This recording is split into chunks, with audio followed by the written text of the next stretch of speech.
Hello friends, स्वागत है हमारे यूट्यूब चैनल में आपका। सबसे पहले तो मैं आपका दिल की गहराइयों से धन्यवाद करता हूं कि आप हमारे चैनल को सपोर्ट करते हैं, हमारे ऊपर भरोसा करते हैं। आपके बहुत सारे मैसेज आते हैं, कमेंट्स आते हैं, व्हाट्सएप मैसेज। हम आपका हर मैसेज का रिप्लाई करने की कोशिश करते हैं। कोई यदि गलती से छूट भी जाता है तो देखिए उसको जब मैसेज आता है, दोबारा आता है, हम बिल्कुल रिप्लाई करते हैं। आपके जो मैसेज रेस्पॉन्ड करते हैं वो हमारे ऑपरेटर आदिल करते हैं अभी वो, और अभी वो सिर्फ दिन में ही यहाँ ड्यूटी करते हैं हमारे पास।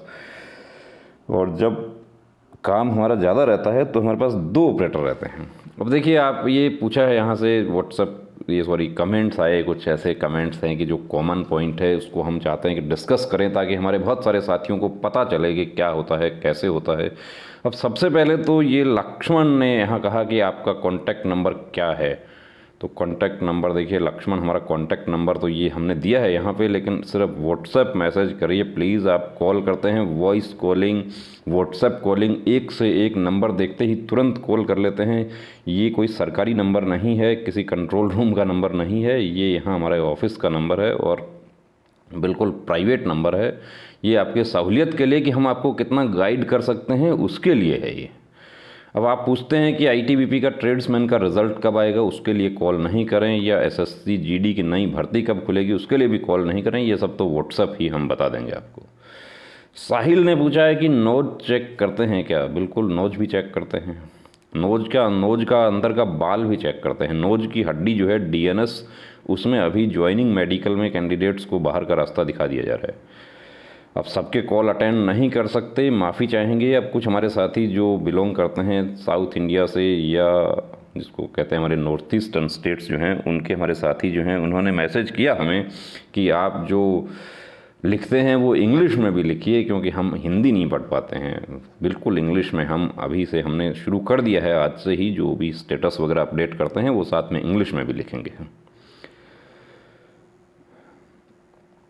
और ये हमारे साथी हैं विक्की सिंह, ये कहते हैं कि आप हम लोग बीएसएफ एचसी आरओआरएम की ज्वाइनिंग के लिए आवाज़ उठाइए सर प्लीज़। देखिए विक्की सिंह, आपको एक बात बता देता हूँ कि आपका बीएसएफ आरओआरएम का ज्वाइनिंग जो है, जैसा हमें जानकारी हुई है, आपका 2 जुलाई से आपका ज्वाइनिंग का शेड्यूल बन गया है और ऑन और बिफोर 2 जुलाई आपको बुला लिया जाएगा। लेकिन अब इसमें भी 1% परेशानी ये आ सकती है कि ये कोविड सिचुएशन जो अभी हो रहा है ये नॉर्मल रहे। यदि ये बढ़ जाता है तो मुश्किल है, वरना तो देखिए 99% आप तैयार रहिए। और आवाज़ उठाने की बात यह है कि अभी ये जो आवाज़ उठाने वाला पॉइंट है ना, इसको आप अपने घर पे रख के जाना, क्योंकि फ़ौज में जो है आवाज़ उठाने का काम नहीं होता है। फ़ौज तो आवाज़ दबाने का काम करती है कि आप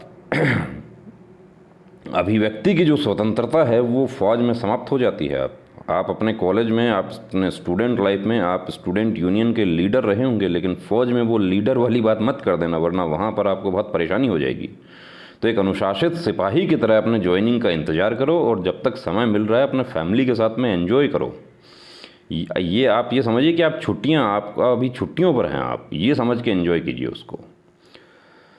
अब ये हमारे बहुत सारे साथी हैं, देखिए यूपीएससी लवर जो हैं वो लिखते हैं। अब लवर तो ये यूपीएससी हैं, और सिपाही की इन्होंने भर्ती देखी थी, सेलेक्ट हो गए हमारे बहुत सारे ऐसे साथी, क्योंकि मेरिट जो बढ़ी थी उसकी वजह यही थी कि हमारे एक से एक सीजीएल की तैयारी करने वाले, एक से एक एनआईटी से बीटेक किया, उनको नहीं पता था, उनके फैमिली में कोई फ़ौज में नहीं था, उनके फैमिली के नज़दीकी रिलेटिव्स जो हैं उनमें फ़ौज में नहीं था, उनको नहीं पता था बीएसएफ सीआरपीएफ क्या होता है। उन्होंने देखा कि मुझे ये पे स्केल है और ये सब है तो करना चाहिए, सेलेक्ट हो गए। अब बड़ी परेशानी हो रही है। कुछ तो ऐसे हैं जो गए नहीं, कोई बात नहीं। कुछ ऐसे हैं जो जाके आ गए, 2 दिन बाद में घूम के आ गए, वो भी कोई बात नहीं। लेकिन कुछ ऐसे हैं जो जाके भी अभी बड़ा परेशान हो रहे हैं, अभी दुविधा में हैं कि मुझे क्या करना चाहिए, मैं जाऊं या मैं छोड़ूं। बड़ा रोते हैं बैरक में जो है, विशेष रूप से हमारी बहनें जो है वो बैरक में रोती हैं। वो तो रोना नहीं है, देखिए फ़ौजी रोने के लिए नहीं होता है, फ़ौजी रुलाने के लिए होता है। और फ़ौजी जो है वो दुश्मन को रुलाने के लिए होता है, ये बात याद रखनी है। और लाइफ जो है वो आप सिविलियन लाइफ से आप कंपेयर करेंगे फ़ौजी जीवन जो है उसको, तो आप कभी खुश नहीं रह पाएंगे आप। अब ये कहते हैं कि सर मेरी सीआरपीएफ में 16 अप्रैल को ज्वाइनिंग थी, लेकिन मैं ज्वाइन नहीं कर पाया, अब मैं ज्वाइन करना चाहता हूँ। अब ज्वाइन करना चाहते हैं आपने, यदि दोनों ऑफ़र ऑफ अपॉइंटमेंट जो है वो छोड़ दिए तो ज्वाइनिंग अब ये समझिए कि भूल जाइए। क्योंकि ऐसा जो है कुछ कैंडिडेट्स मैसेज करते हैं, कुछ कॉल पर भी बात किए थे, बोला मुझे फ़ीवर हो गया था या मेरी तबीयत ख़राब हो गई। देखिए, तबीयत ख़राब हो गई थी, उसके डॉक्यूमेंट्री एविडेंस चाहिए आपको। आपके फ़ीवर हो गया था तो आपके गार्जियन आपके साथ जा सकते थे, आप ट्रेनिंग सेंटर में रिपोर्ट कर सकते थे, वहाँ पर डॉक्टर आपको मेडिकल चेकअप आपका करते, और यदि आपको वाकई फ़ीवर है, आपके परेशानी है, तो आपको समय दे दिया जाता, आपकी ट्रेनिंग एक्सटेंशन आपको मिल सकता है। इसका पता नहीं होता बहुत से साथियों को कि आप अपना फैमिली जो कुछ रीज़न ऐसा देके, मदर फादर का, इलनेस का, कोई ना कोई स्ट्रॉन्ग रीज़न देकर आप अपना ट्रेनिंग का एक्सटेंशन ले सकते हैं। आप चाहें तो आप अगली भर्ती जो होती है तब तक आप एक्सटेंशन ले सकते हैं। अब ये कहते हैं मैं ज्वाइन करने गया था लेकिन वापस घर भेज दिया गया था। कि ज्वाइन करने गए थे तो आपको बता दूं कि 2 ऑफ़र ऑफ अपॉइंटमेंट जो है उसको यदि आप छोड़ देते हैं तो ज्वाइन करना जो है वो बिल्कुल ही रेयर चांस है, कोई संभावना नहीं है ऐसी, क्योंकि आपने सूचना नहीं दी उनको। जब आपको यदि आपकी तबीयत ख़राब है या जो भी प्रॉब्लम है, आपके घर में कोई डेथ कर गया, एक कैंडिडेट कहता है कि मेरा चाची का डेथ कर गया था इसलिए मैं नहीं गया। देखिए, गांव में सभी चाचियां होती हैं और आप चाची का डेथ कर गए थे, ये हो सकता है आपकी फैमिली में उसकी वजह से कोई परेशानी आ गई, आपकी मदर डिप्रेशन में आ गई, आप नहीं जाना चाहते थे। लेकिन जब अब हमने उनको पूछा, कॉल पर बात हुई और हमने कहा कि आप बिल्कुल सच बता दीजिए कि क्या हुआ था। कहा मेरा मन नहीं था जाने का, लेकिन अब मेरा मन कर रहा है मैं चला जाऊँ। मन जो है उसको मजबूत रखना पड़ेगा। फ़ौज में रहता हूँ तो घर की मौज अच्छी लगती है और घर में रहता हूँ तो फ़ौज का प्रतिदिन का 1000 रुपया अच्छा लगता है। क्या करूँ, कुछ समझ नहीं आ रहा। देखिए, जब हमारे पास कोई काम नहीं होता है तो हमें हर जॉब अच्छा लगता है कि उसमें वेतन मिलता, ये मिलता, वो मिलता, सुविधाएं, राइफ़ल, इधर उधर जाना आना, टीए डीए, हवाई जहाज़ का किराया, सब कुछ सुविधाएं जो है वो अच्छी लगती हैं। लेकिन वहाँ जाते ही ऐसा क्या हो जाता है कि जो घर की 2 बीघा है वो भी 100 बीघा नज़र आने लगती है कि मैं खेती कर लूँगा, मैं डेयरी खोल लूँगा, मैं भैंसें पाल लूँगा, लेकिन मैं यहाँ नहीं रहूँगा।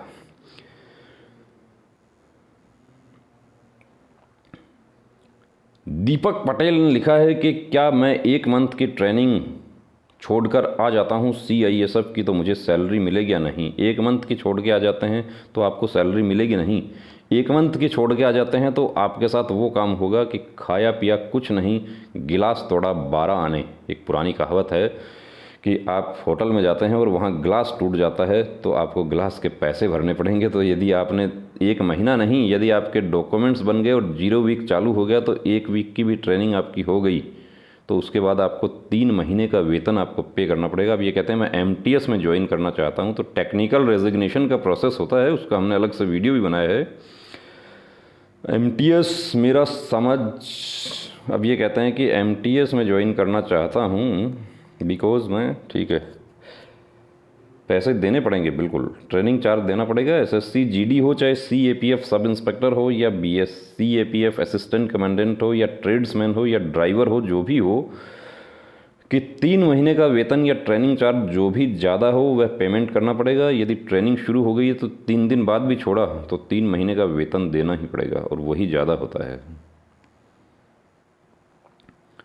अब ये कहते हैं कि जिसने ज्वाइन करके छोड़ दिया, क्या वे वापस ज्वाइन कर सकते हैं? ऐसे एक नहीं, ऐसे बहुत हैं जो आ गए थे, जो तुरंत आ गए थे। अब ये जो है, इनसे हमारी जब चैट हुई तो इन्होंने कहा कि मैं दूसरे दिन वापस आ गया था। क्यों आ गया था जब ये पूछा गया तो कहा मन नहीं लगा। तो 1 दिन में कहीं मन लगेगा? आप लोग कोचिंग करते हैं, बहुत सारे कोचिंग सेंटर्स पे आप लोग पढ़ाई किए होंगे, आप लोग डेमो लेते हैं कि 3 दिन का मैं डेमो लेके देखना चाहता हूँ। वो तो कोचिंग इंस्टीट्यूट वाला भी कहता है, क्योंकि कंपटीशन कोचिंग बिजनेस में भी बहुत है, इसलिए वो कहते हैं आप 3 दिन डेमो लेकर देख लीजिए। जो कोचिंग इंस्टीट्यूशंस में हमारे टीचर जो पढ़ाते हैं वो भी 3 दिन का डेमो करके बताते हैं कि कैसा मैं पढ़ा रहा हूँ। इनका 1 दिन में मन नहीं लगा, ये घर आ गए। अब इनको घर पे परेशानी हो गई, अब इनको नज़र आ रहा है कि वहाँ रहता तो अच्छा रहता। अब इन्होंने, देखिए, घर आ गए तो उन्होंने नाइंसाफ़ी उस साथी के साथ में की जो सेलेक्ट नहीं हुआ। ट्रेनिंग सेंटर का कमांड ऑफिसर पर डिपेंड करेगा। कमांड ऑफिसर चाहे तो आपको 2 साल बाद भी आपको बुला सकते हैं, वो उस पर डिपेंड करता है परिस्थितियों पे, और मैटर अलग अलग, मैटर टू मैटर वेरी करता है कैसा केस है। जो ज्वाइन करके छोड़कर आ गए थे उनको अब वापस जाने का मन कर रहा है, बड़ी दुविधा है। कहते हैं हिंदी में कि दुविधा में दोनों गए, माया मिली न राम। तो दुविधा नहीं रखनी है, आपको जो मिला है वो बेहतरीन मिला है, आपको बेहतरीन फोर्स मिला है। आप सीआरपीएफ में हैं तो आप दुनिया के सबसे बड़े अर्धसैनिक बल में हैं।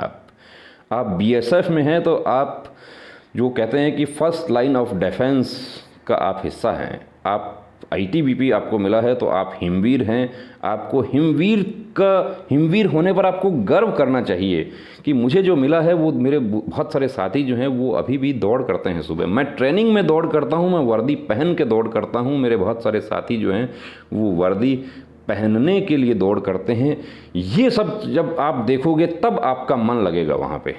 आप यदि सिविल से आप तुलना करोगे, आप कहोगे कि मुझे तो यहाँ बाहर नहीं जाने दिया जा रहा है, मुझे तो यहाँ पर शाम को मार्केट में घूमता था, यहाँ पर नहीं मुझे घूमने दिया जा रहा है। अब ये कुमेश्वर कावड़े, अब देखिए ये जानकारी के अभाव में ये बैठे रह गए घर में। मैं एसएसबी में सेलेक्ट हूँ, कोरोना पॉजिटिव होने के कारण 1 मंथ क्वारंटाइन कर दिया गया। कोरोना पॉजिटिव होने के कारण 1 मंथ क्वारंटाइन कर दिया गया। आपके पास में मेडिकल पेपर्स होंगे आपके पास में, और यदि आपको क्वारंटाइन किया हुआ था उस समय जब आपके पास लेटर आया था तो आपको तुरंत उसका रिप्लाई करना चाहिए था और अपने कोरोना पॉजिटिव होने के पेपर्स आपको साथ भेजने चाहिए थे उसके। यदि वो नहीं भेजा है, अब ये इंतज़ार कर रहे हैं कि सेकंड ऑफ़र ऑफ अपॉइंटमेंट कब आएगा। सेकंड ऑफ़र ऑफ अपॉइंटमेंट यदि अभी तक नहीं आया है तो बिल्कुल आएगा, दूसरा लेटर तो ज़रूर आएगा। अब हमने देखिए इंग्लिश में भी स्टार्ट कर दिया। हमारे साथी जो थे वो हिंदी में नहीं पढ़ पा रहे थे, इनको कुछ जो दक्षिण भारत से बिलोंग करते हैं या नॉर्थ ईस्ट या कुछ हमारे जम्मू कश्मीर के साथी भी जो हैं उनको भी हिंदी नहीं पढ़ पाते हैं वो। If you did not join due to being corona positive, how will SSB authorities know? So refer your offer of appointment letter and send your medical papers to SSB with immediate effect. आप corona positive होने की वजह से join नहीं किए हैं तो इसकी सूचना एसएसबी को तुरंत प्रभाव से दीजिए, क्योंकि ऐसा जब आपके रीमेडिकल हो रहे थे उस समय भी कुछ साथी ऐसे थे जो कोरोना पॉजिटिव होने की वजह से रीमेडिकल में नहीं जा पाए थे वो, और उनको जब पेपर्स उन्होंने सबमिट किया तो बाद में उनका रीमेडिकल हुआ था और वो सेलेक्ट भी हो गए।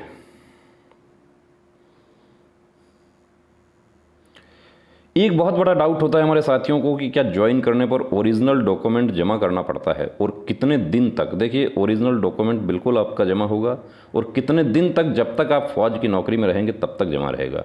अब इस पर एक डाउट और खड़ा हो जाता है कि मैं दूसरी भर्ती की तैयारी करना चाहता हूँ, मैं स्टेट पुलिस का एग्ज़ाम देना चाहता हूँ, तो मुझे मेरे डॉक्यूमेंट्स चाहिए, तब मैं क्या करूँ? उसके लिए आपको परमिशन लेना होता है। पहली बात तो आप सर्विस में रहते हुए आप यदि कोई फॉर्म फिल करते हैं तो आपको अपना कमांडिंग ऑफिसर से आपको परमिशन लेना पड़ेगा। बिना परमिशन के आप यदि अप्लाई कर देते हैं तो उसमें आपका राइट नहीं बनता कि आप डॉक्यूमेंट्स मांग सकें।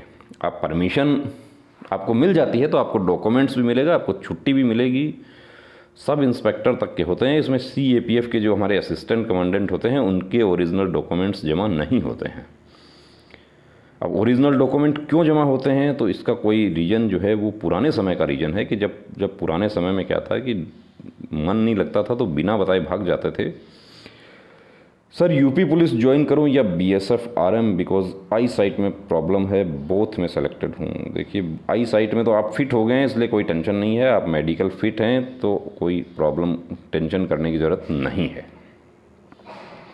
अब आप ज्वाइन किस में करें तो इसका देखिए हमारा जो यूपी पुलिस है और बीएसएफ है दोनों ही खाकी है वर्दी, जैसे लहू का रंग लाल होता है वैसे वर्दी का दोनों का ही रंग लाल है यहाँ पर।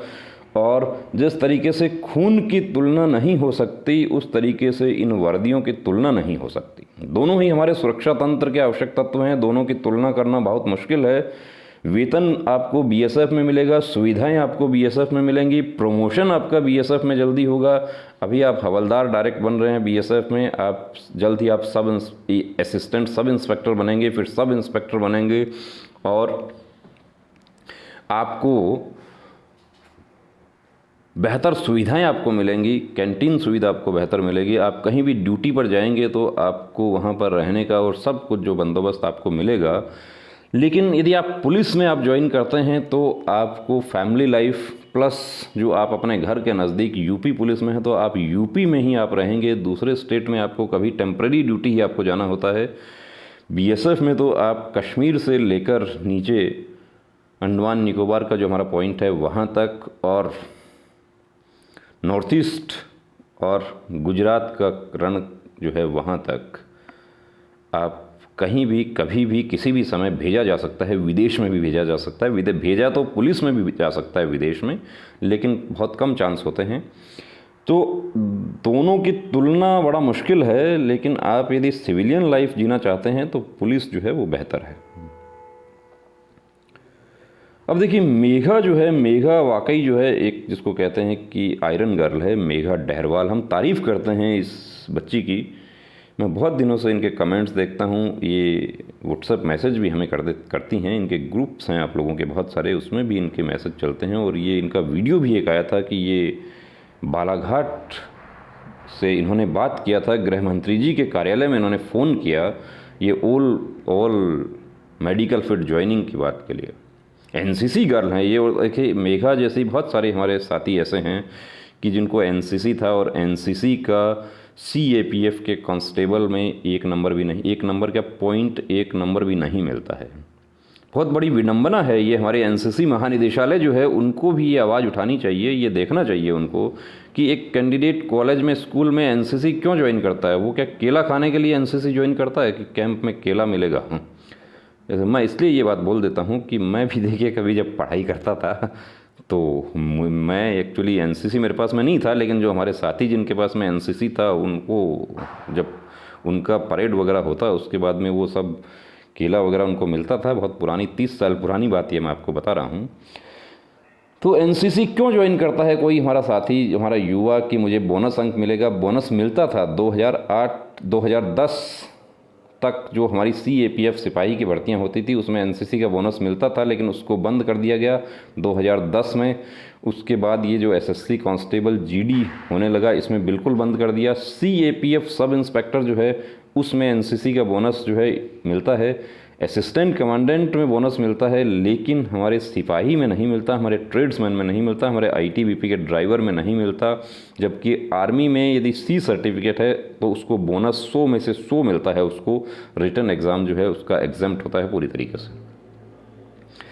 तो इसलिए मेघा का कमेंट हमने शामिल कर लिया यहाँ पे। और मेघा जैसी जो बच्चियाँ हैं उनको हम वाकई सैल्यूट करते हैं, उनके हौसले को, कि वो अपने दोस्तों के साथ में अकेली दिल्ली गई वो। और गार्जियन भी इनके देखिए बहुत हिम्मत वाले हैं कि इनको परमिशन किया कि दिल्ली में जो धरना प्रदर्शन हुआ था उसके लिए दिल्ली गई थी। ये देखिए, ये हमारे पास में बहुत सारे मैसेज आते हैं ऐसे।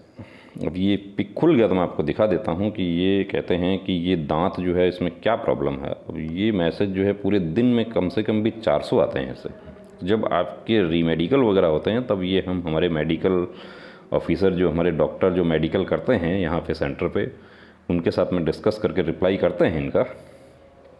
डेंटल पॉइंट कितना होना चाहिए? 14 डेंटल पॉइंट होना चाहिए पास होने के लिए। अब ये इन्होंने कैप लगवाया है, तो इसको यदि ये ओरिजिनल है टीथ तो ये इसका पूरा 2 नंबर मिलता है इसका। और कैप लगवा लिया आपने, अब ये ख़राब है, इस पर कैप लगवा लिया तो क्या होता है, कैप लगवाने के लिए ये जो अगल बगल वाला होता है इस पर भी घिसाई करनी होती है। तो आपके 2 और 2 4 और 2 6 नंबर तो ये कट हो गए आपके। और कैप की वजह से जो ऊपर वाला 6 होता है वो भी कट हो जाता है। तो 24 आपका टोटल नंबर होता है। 32 यदि दांत हैं तो उसमें आपको डेंटल पॉइंट बनता है 24। अब उसमें से यदि ये 3 पर कैप की वजह से, कैप तो एक्चुअली 1 पर ही था, उसका भी रूट मौजूद है तो 2 नंबर मिलता। ओपीजी हमारे बहुत सारे साथी जो ऐसे हैं जो ओपीजी करवा के फिट हो गए थे, दांत का एक्सरे, तो ये नॉर्मल पॉइंट है, इनमें फिट हो जाते हैं। लेकिन जानकारी के अभाव में बहुत सारे साथी ऐसे भी हैं जिनका वर्दी का सपना टूट जाता है। तो देखिए दोस्तों, ये जो आपके कमेंट्स हैं हमने शामिल किए आपको जागरूक करने के लिए, आपको बताने के लिए आपकी कहीं ना कहीं कोई हमारा साथी जो है वो जानकारी के अभाव में वर्दी का सपना उसका टूट ना जाए। तो अब रुकना नहीं, अब थमना नहीं, अब ठानना है कि वर्दी को हर हाल में पाना है। जय हिंद।